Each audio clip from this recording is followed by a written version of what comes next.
श्रवण पठेयतिवरा महावाक्या जनार्दन सच्चिदानन्दत्वं शरणं व्रजेश यादवेन्द्रं दयादाता पुण्डरीक्षा क्षीरसागरशयनं कमलनयनं नमस्तुते नमामि श्रीहरि। धैर्य से जिसको धारण किया जाता है, कर्णपटमों से जिनका पान किया जाता है, ऐसे सच्चिदानंद भगवान श्री यादवेंद्र सरकार को मैं नित्य ही चिंतन करता हूँ, नमन करता हूँ, जिनको नमन करने से मंगल आदि मंगल तो हो ही जाते हैं, साथ ही में बहुत बड़ा बल मिलता है मनुष्य को। ओम नमः शिवाय। हर हर महादेवाय। पशुपति नीलकंठे लंबोदरे कदंतम सर्वत्र विघ्ननाशा त्रिलोचना चंद्रलीलाटपटदे त्रिपुंडतिलकं चतुर्भुजं मुक्तामणि परम प्रसन्न शिव।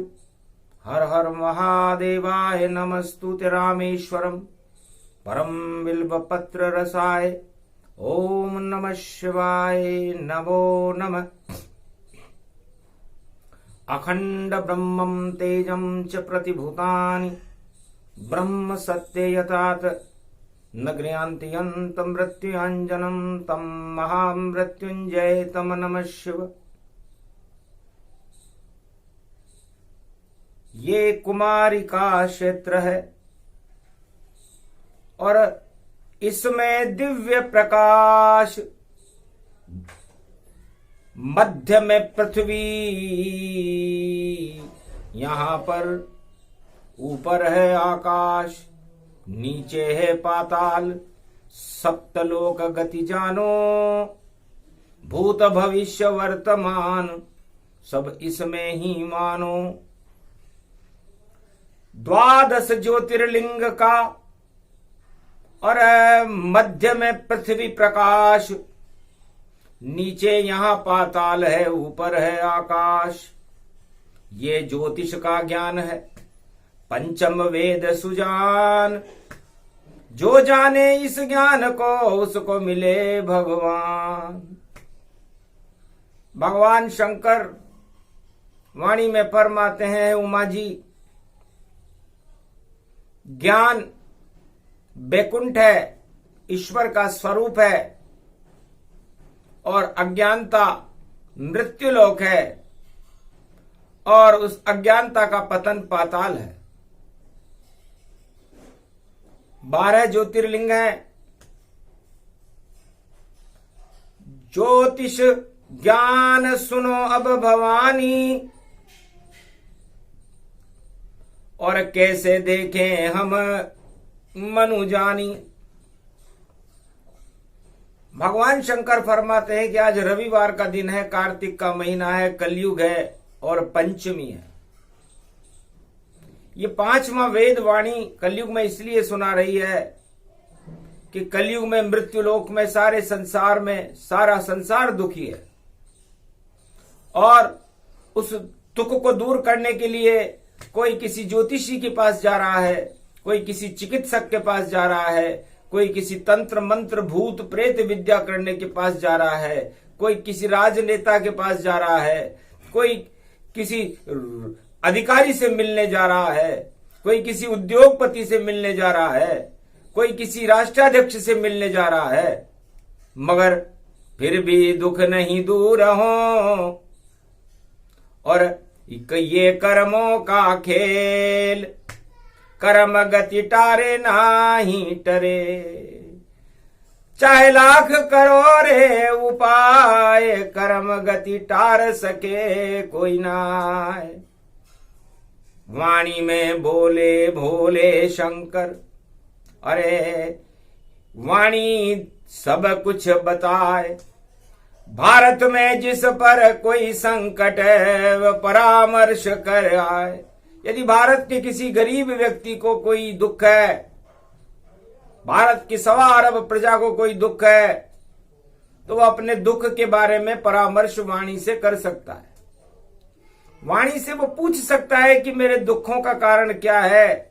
वाणी उसका मार्गदर्शन कर सकती है, क्योंकि वाणी ही वह जानती गूढ़ ज्योतिष का ज्ञान। 5वां वेद है ये अंतरिक्ष का, जो है अंतर ध्यान। ये 5म वेद है। 4 वेद तो वेद व्यास जी ने लिख दिए, लेकिन 5वां वेद जिसे अंतर चक्षु कहते हैं, दिव्य दृष्टि कहते हैं, ये 3 जगत गुरुओं के पास रहता है, ब्रह्मा विष्णु महेश। ब्रह्मवेताओं के पास भी रहता है, वह भी दिव्य दृष्टि से सारे संसार को देख लेते हैं और जान जाते हैं कि कौन दुखी है और कौन सुखी है, दुख कब आएगा और सुख कब आएगा। तो करें ज्योतिष की शुरुआत हम भी, और नंदी पर बैठ चले अब उमा। और नंदी हमको 12 घर में तुम भी देव देव घुमा। है नंदी, तुम इस 12 घरों में हमें घुमाओ। तो भगवान शंकर की आज्ञा पाकर नंदी बड़ा खुश हुआ।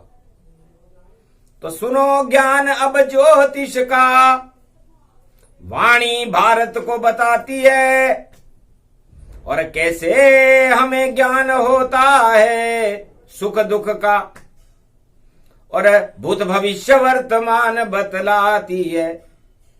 तो 12 राशि में प्रवेश करे, और सबसे पहले सूर्य आते, और ये पृथ्वी के ऊपर देखो ये चंद्रमा, और 2 दिन में चक्कर लगा जाते सूर्य चंद्र और पृथ्वी पर, और देखो करते प्रकाश।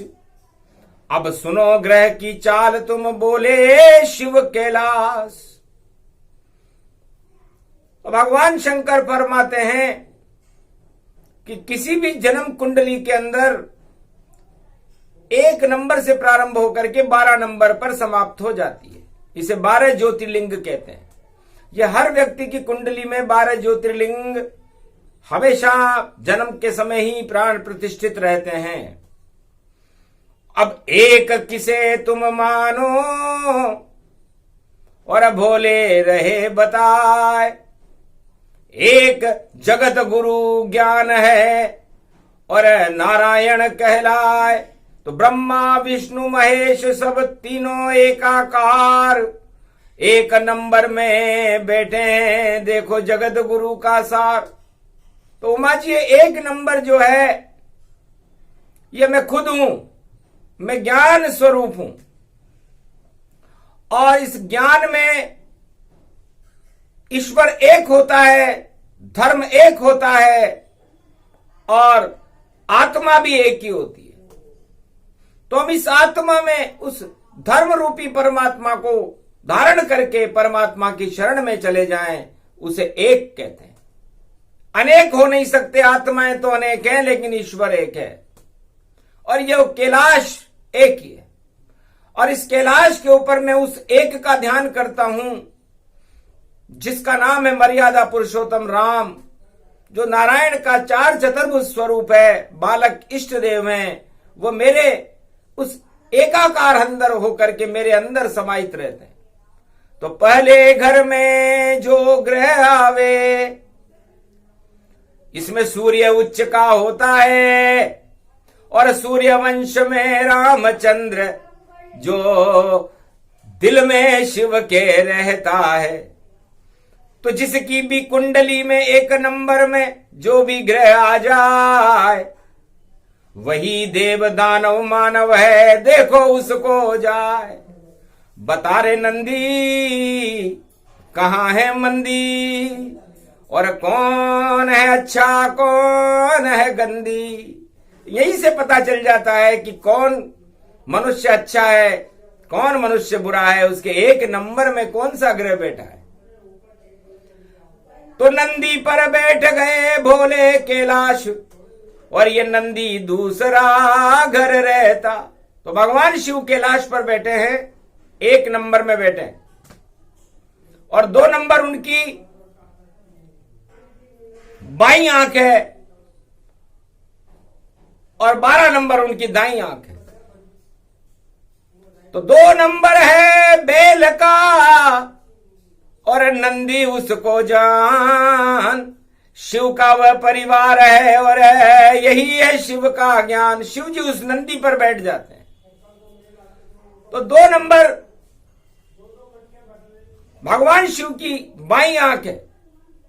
इसके गुरु शुक्राचार्य हैं।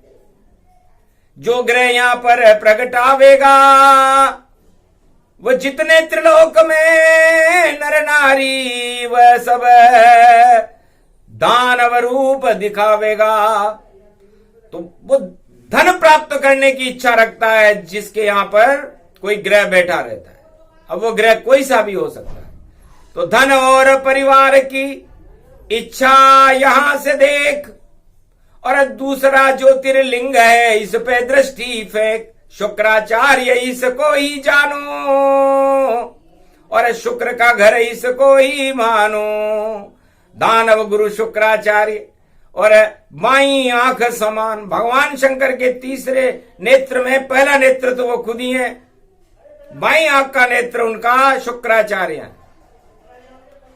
अब शुक्राचार्य तो इस घर में जो भी ग्रह आएगा वो धन की दृष्टि से और परिवार की दृष्टि से सारे संसार को देखेगा। अच्छा आएगा अच्छी तरह देखेगा, बुरा आएगा बुरी तरह देखेगा, खाली आएगा तो खाली रहेगा। और तीसरा घर गणपति भगवान, और जहां गणेश शिव पुत्र ही माना। इसे कहते हैं बुद्धि का, और देखो भवन समान। और तीसरा ज्योतिर्लिंग है उसको गणेश ही मान। तो हर तरह के व्यापार को चलाने में आपकी शिक्षा दीक्षा देने के लिए ये गणेश जी का घर है। और गणेश जी शिव जी के हाथ है, इसलिए गणेश के बिना, इन हाथों के बिना, इस दिमाग के बिना आप संसार में कुछ भी नहीं कर सकते।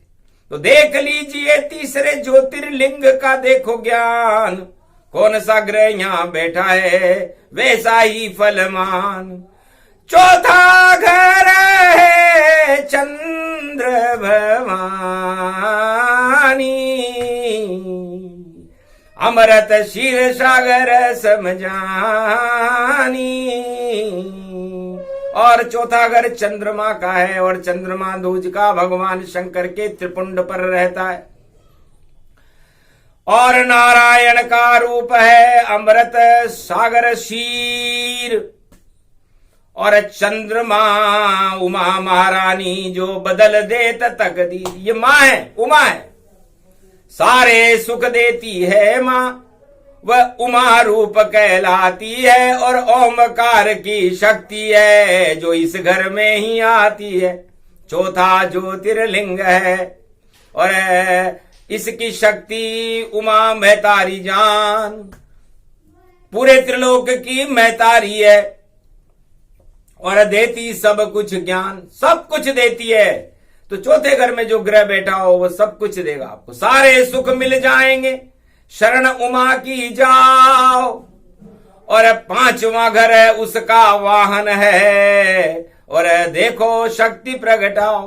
तो पांचवा घर है सूर्य का, और सिंह राशि गति जान। और उमा का वाहन बबरी, और देता है ये ज्ञान सियावर रामचंद्र शंकर। तो भारत एक बबरी शहर है।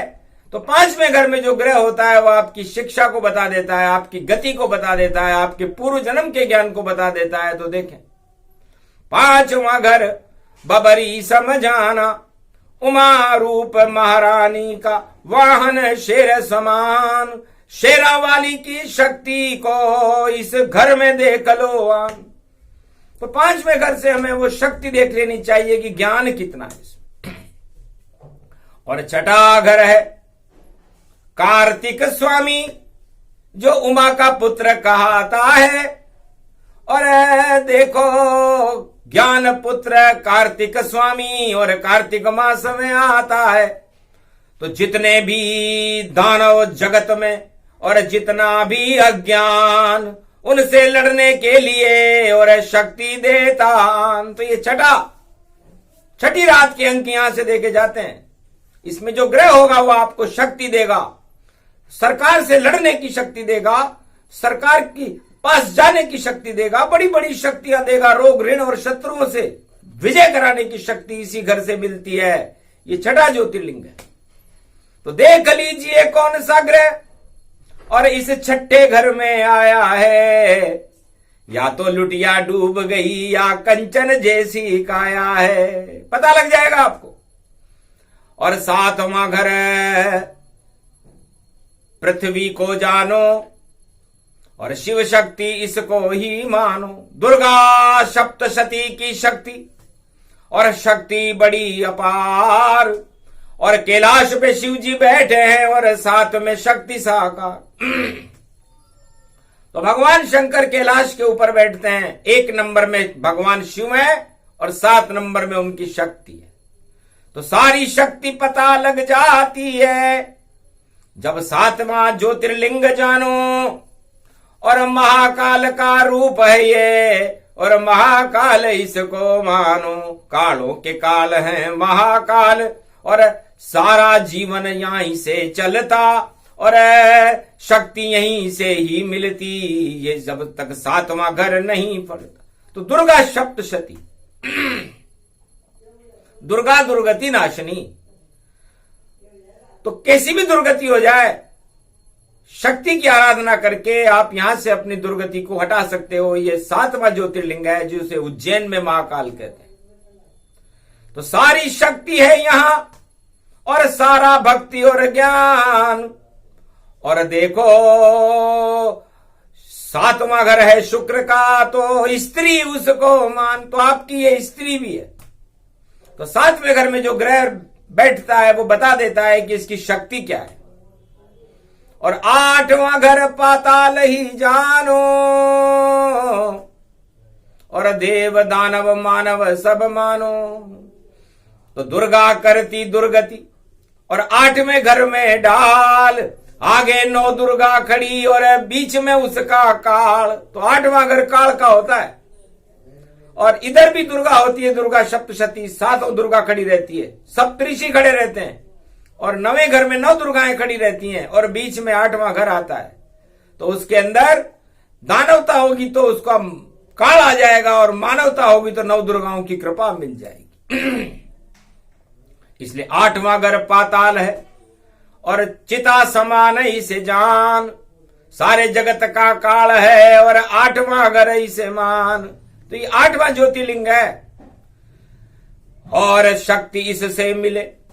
अगर कोई करे भक्ति और ज्ञान तो जल्दी उसको मिल जाते हैं। देखो यहां भगवान नव दुर्गा नवा घर गति जाने, और सारी शक्ति वहां गति जाने। तो धर्म का घर है ये। 9 दुर्गाएं भारत में अधर्म का तो नाश करती है और उसको 8वें घर में डाल देती है। और इसीलिए भारत ज्ञान का देश है, क्योंकि भारत का गुलामी के बाद जन्म 15 अगस्त को हुआ तो उसका अक्षर है 6। तो भारत ज्ञान पुत्र है। और 26 जनवरी को भारत का संविधान लागू हुआ तो बनता है 8। तो सारे अज्ञानता को इस 8 के अंदर डाल के ठाट करते हैं भारतवासी, दुर्गा की कृपा से, क्योंकि भारत माता है। तो इधर दुर्गा सप्तशती होती है, उधर 9 दुर्गा होती है, बीच में भारत के शत्रुओं का काल फंसा रहता है। इसलिए भारत का काल कभी नहीं आता। इतना सुंदर 8वां घर, और 8 में जन्मे कृष्ण, और राधा 8 में जन्म गई तो फिर कैसे उठेगा प्रश्न। सारे कंस और दुर्योधन और महाभारत करा करके भगवान कृष्ण ने विजेता बना दिया था पांडवों को। तो ये 8वां घर के कमाल है। 8वें गर्भ से कंस मरा था, तो ये 8वां घर। और 9वां है नव दुर्गा का घर, नवग्रह की शक्ति इसमें होती, हीरे मोती और देखो इसमें जलती है धर्म की ज्योति। ये 9वां ज्योतिर्लिंग है, इसमें धर्म की ज्योति जलती है। और 10वां घर है देखो दशानन और देव दानव गति जान। तो यदि देवता है तो 10 दिशाओं में अपना प्रकाश कर देगा, और दानव है तो दशानन बनकर के अपने आप को समाप्त कर लेगा। तो कर्म प्रदान विश्व करी राखा, और जैसे कर्म वैसे फल चाखा। तो 10वां घर हमारे कर्मों का है, 10वां ज्योतिर्लिंग है, इसलिए यहां पर कर्मों की प्रधानता है। तो दानववादी कर्म करोगे तो रावण जैसे कर्म करोगे तो मारे जाओगे, और यदि राम जैसे कर्म करोगे तो 10 दिशाओं में आपका प्रकाश फैल जाएगा। इसलिए अति शुभ ईश्वर अंश है और विजेता जान। भारत में तो धर्म विजय हो, अधर्म की हो हानि। भारत में तो धर्म विजेता रहता है हर युग में, राम और कृष्ण की कृपा रहती है, और अधर्म का नाश होता है। तो धर्म की जय हो, अधर्म का नाश हो। इसलिए 10वां ज्योतिर्लिंग बड़ा महत्वपूर्ण है। कुंडली के 10वें घर में जो ग्रह बैठा रहता है वो विक्ट्री, विजेता बनाता है आदमी को। इसलिए विजेता बनो तो धर्म के विजेता बनो, अधर्म के विजेता नहीं। रावण ने अधर्म का विजेता बनने का प्रयास किया, नष्ट हो गया, दशानन था। और 11वां घर हनुमान का, और देखो राशि कुंभ, और सीता जी का भवन है, और धन धन धन धन, सारा धन वहां पर भरा हुआ है। सीता जी तो धनी है, और भारत को धन्य कर गई राम जी की अर्धांगिनी बन करके, और लक्ष्मी का रूप है। इसलिए लक्ष्मी जिसको लेना हो तो कृपा पावे हनुमान।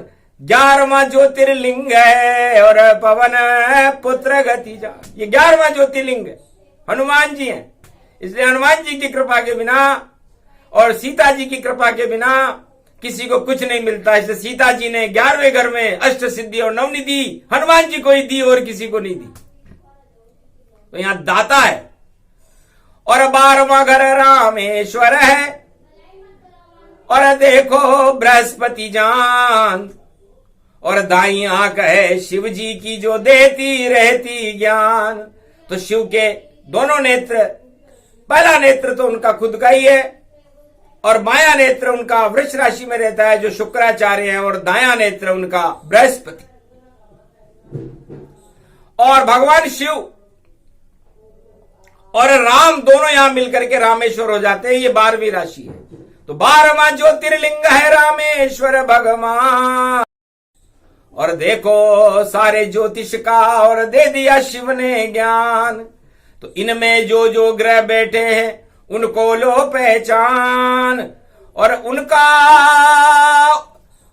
परिवर्तन करो तो हो जावे कल्याण। यही ज्ञान, यही ज्योतिष है। और नंदी नाड़ी स्वरूप, तो नंदी भगवान शंकर का वाहन है, और नाड़ी का मतलब होता है वो आपकी कुंडली की नाड़ी को देख लेता है कि किस नाड़ी में क्या बैठा और क्या क्या ये कर पावेगा। क्यों जन्म हुआ इस मानव का, क्या ये अधोगति में जावेगा या बेतरनी पार कर जावेगा। सब कुछ भूत भविष्य वर्तमान बतलावेगा। ये ज्योतिष का है ज्ञान जिसे शिव कलयुग में बतलावेगा। नहीं किताब में मिले ये जान सके नहीं कोई, ये ईश्वर का ज्ञान है जो शिव के तीसरे नेत्र में हो। दिव्य दृष्टि इसको कहे ज्योतिष का ये ज्ञान। 30 मिनट में दे दिया और भारत धन इसे मान। ये गुरुओं की शक्ति है, किताब में मिलेगी ही नहीं, और ज्योतिष तो पैसा मांगेगा। और जब ज्ञान बताने लगेगा तब जाकर वह मानव जानेगा। पर आधे अधूरे ज्ञान से फल नहीं मिलता ताय, जब तक ज्ञान पूरा नहीं और शिव की शरण नहीं आए। तो जब तक ब्रह्मा विष्णु और महेश की शरण कोई मनुष्य ना हो जाए, ज्योतिष उसका क्या भला करेगा, उसका क्या मार्गदर्शन करेगा, कर ही नहीं सकता। क्योंकि किताबों में तो ज्ञान आधे अधूरे और अपनी अपनी अकल जानो, और ज्ञान में अकल नहीं चलती, ज्ञान तो भगवान का रूप मानो।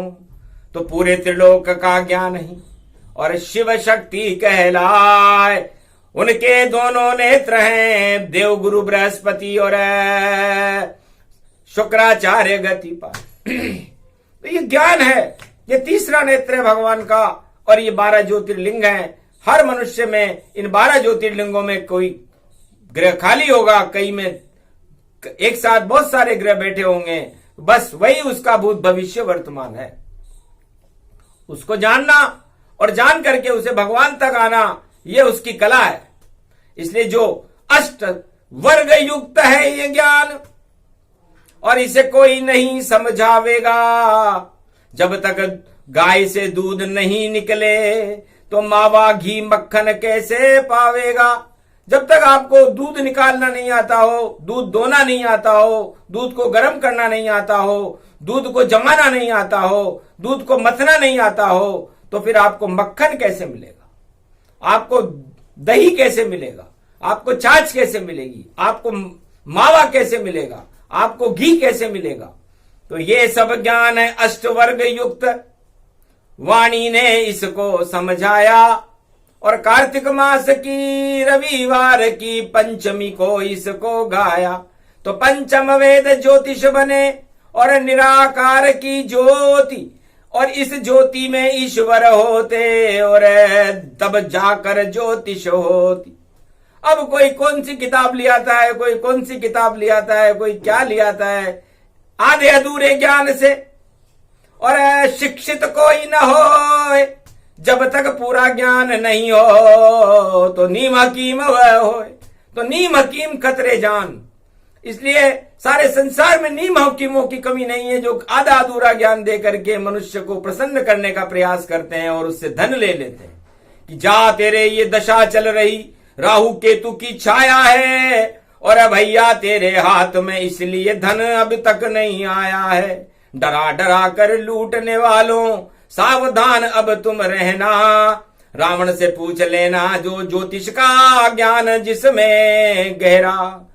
सबसे बड़ा त्रिलोक का ज्योतिषी और थी रावण सरकार, फिर भी राम को जान न पाया, हो गया बंटाढार। तो वही भारत और विश्व के ज्योतिषियों का ज्ञान, अपने आप को रावण जैसा ज्ञानी माने आन, पर भूत भविष्य और वर्तमान को बता सके नहीं कोई। नंदी नाड़ी इसको कहते, इसमें ही शिव होए, जहां से देखे नाड़ी वैसे देत बताए। अरे ऐसी शक्ति 12 ज्योतिर्लिंग में जिसे समझ न कोई पाए। अब कोई मेरे दर्शन करने आता है तो उसका पुण्य जग जाता है, कोई दान पुण्य करता है तो उसका पुण्य जग जाता है, तो उसका फल उसे अलग से मिल जाता है। लेकिन बिना ब्रह्मा विष्णु महेश की कृपा के कोई भी इस मृत्युलोक में सुखी नहीं रह सकता। ये वाणी ने रविवार पंचमी को ये ज्ञान भगवान राम ने कोल किरात भील वनवासियों को सुनाया था, भगवान कृष्ण ने गोपुर ग्वालों को सुनाया था, और कल की भगवान आने वाले समय में भारत को सुनाएंगे। और इस समय वर्तमान 2022 में भगवान शंकर कैलाश पर सारे भारत को बता रहे। तो जो भी दुखी हो इस भारत में वाणी से संपर्क करे, और एक उसका कोई काम अटक रहा तो उसको अपने आप को ठीक करे, मार्गदर्शन कर देगी वाणी और सब कुछ देत बताए। अंधविश्वास में मत जाना भारत वालों, भारत में सत्य प्रकाश प्रगटा है, भारत में सत्य का प्रकाश है, किसी को हमें अंधकार में नहीं ले जाना चाहिए। तो भारत का कोई भी नागरिक यदि कहीं किसी असुविधा में मौजूद हो, किसी कष्ट में हो, तो वाणी से संपर्क करे, हमारे साथ हमसे संपर्क करके ये जानने की कोशिश करे कि मैं इस दुनिया में क्यों आया हूं, मैं यहां पर क्या करूंगा, और मैं बिना किसी अधर्म किए हुए अपने कष्टों को कैसे मुक्ति पा सकता हूं। तो अक्षर अक्षर बताएगी वाणी और देगी उसको ज्ञान। बिना पैसे में ज्ञान मिलेगा, मिल जावे भगवान। कार्तिक मास का दान है और ये ज्योतिष का ज्ञान। भली करे ईश्वर सब भारत वालों की और करे भारत कल्याण। ये प्रसंग पूरा हुआ और नंदी नाड़ी स्वरूप, अरे नंदेश्वर शिव भोले भंडारी और नंदी उनका रूप। तो नाड़िया नंदी को कहते हैं और ये नाड़िया नाड़ी को कहते हैं। और इस नाड़िया पर बैठकर भगवान शंकर और पार्वती पूरे त्रिलोक का, चारों युगों का ज्ञान एक पल में प्राप्त कर लेते हैं कि कौन क्या कर रहा है। इसे ज्योतिष कहते हैं। ये अंतरिक्ष की ज्योतिष है, अंतरिक्ष के शब्द है। भूत भविष्य वर्तमान को अरबों वर्ष पहले और अरबों वर्ष आगे की बात बता दे, वो है नंदी नाड़ी। बाकी तो सब खाड़ी खाड़ी है और खाड़ी में तो खून खराबा होता है। इसलिए खाड़ी आड़ी पाड़ी लाड़ी सारे ही बेकार। अरे क्यों पढ़ते हो इस चक्कर में, सारे चक्कर बेकार। चक्कर एक ही ठीक है, नाम सुदर्शन चक्र, उसके दर्शन कर लो भारत वालों तो मिल जाएगा फक्र। तो भारत में तो नारायण का चले सुदर्शन चक्र, चारों युगों में चलता ही रहता और ये भारत अति सर्वत्र। तो भारत भवन लक्ष्मी नारायण और कथा का अब करते पारायण। ये प्रसंग पूरा हुआ, पूरा ज्योतिष ज्ञान। अपने आंखों से खुद ही देखो तो हो जाएगा ज्ञान। ये प्रसंग करता रहे और भारत का कल्याण। ग्रह दोष, पितृदोष, श्राप दोष और जो भी दोष हो उनका कर दे तत्काल निदान। ये प्रसंग सुनने से आपके ग्रहों में आपको कटौती होगी, आपको शांति मिलेगी और अपने आप निदान मिलेगा। ये भारत का ज्योतिष है, भारत की ज्योति है। सबसे पहले सूर्य और चंद्रमा का प्रकाश ही भारत में होता है। इसलिए भारत सूर्य का प्रकाश है, चंद्रमा की शीतलता है और शांति का स्वरूप नारायण है और भारत माता है, इससे शक्ति है भारत। इसलिए इस भारत माता को वाणी प्रणाम करती है। इसलिए ग्रह कक्ष और ग्रह चाल को और क्यों देखे गति जाए, बैठ के धर्म चक्र चलावे और भक्ति यहाँ प्रगटाए। तो भारत में बैठ करके धर्म चक्र चलाना चाहिए और भगवान की भक्ति करनी चाहिए, तो आपको अपने आप शांति मिल जाएगी। ये ग्रह शांत रहते हैं। यदि आपने इनको अशांत किया, इनका उल्टा काम किया कि भारत में कुछ विपद्रव पैदा करने की कोशिश की, अशांति पैदा करने की कोशिश की, या अपने आप ही अशांत हो गए, तो आपका परिवार और आप और पूरा देश अशांत हो जाता है। इसलिए भारत को हमेशा शांति की खोज में और शांति के मार्ग पर चल करके और भगवान की शरण में रहना चाहिए। तो भारत का कभी अकल्याण हो ही नहीं सकता। भारत तो गर्वित देश है, भगवान का देश है, दूसरा वैकुंठ है। इसलिए इसको क्षीर सागर बनाओ और इस खीर का पान करते रहो, तो है भारत वालों आपका कल्याण है।